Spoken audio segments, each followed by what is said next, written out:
પાંદેસરા પોલીસે પ્રતિબંધિત ગાંજાના જથ્થા સાથે એક આરોપીને ઝડપી પાડ્યો. પોલીસે આરોપી રામશરણ ઉર્ફે મુન્ના જપસી યાદવને કૈલાસનગર ચોકડી પાસેથી ઝડપી પાડ્યો.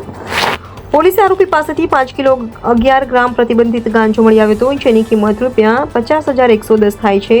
તે ઉપરાંત આરોપીના ઘરેથી રોકડા ₹1,33,760 તથા એક મોબાઈલ ફોન પણ મળી આવ્યો હતો. આરોપી છેલ્લા 4 મહિનાથી પોતાના ઘરેથી જ ગાંજાનું વેચાણ કરતો હતો.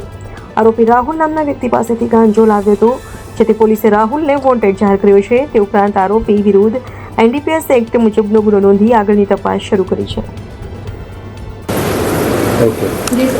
માનનીય CP સરની સૂચનાથી દરેક પોલીસ સ્ટેશનમાં એક PSI અને 4 થી 5 પોલીસવાળાની એક ટીમ NDPSની કાર્યવાહી માટે બનાવવામાં આવી છે, જેમાં NDPSની ઇન્ટેલિજન્સ કલેક્ટ કરવાનું અને એક્શન કરવાનું અને રિહેબ કરવાનું એ ત્રણ કામ આ ટીમને સોંપવામાં આવ્યા છે.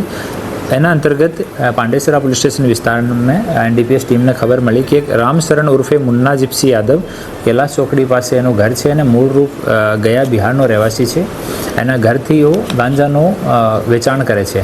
તો સરકારી પંચો સાથે ટીમ ત્યાં સર્ચ કરી ત્યારે 5 કિલો 11 ગ્રામ કિંમતનો 11 ગ્રામ જેની કિંમત ₹50,110 છે એટલો ગાંજો મળ્યો અને છૂટક રાશિ જો કુલ મળીને ₹1,33,760 કેસ ત્યાંથી બરામદ થયા અને પંચોનો રૂબરૂમાં પંચનામો કરીને ગુના દાખલ કરવામાં આવ્યો છે અને એક આરોપી રામશરણ ઉર્ફે મુન્નાને અટક કરવામાં આવ્યો છે.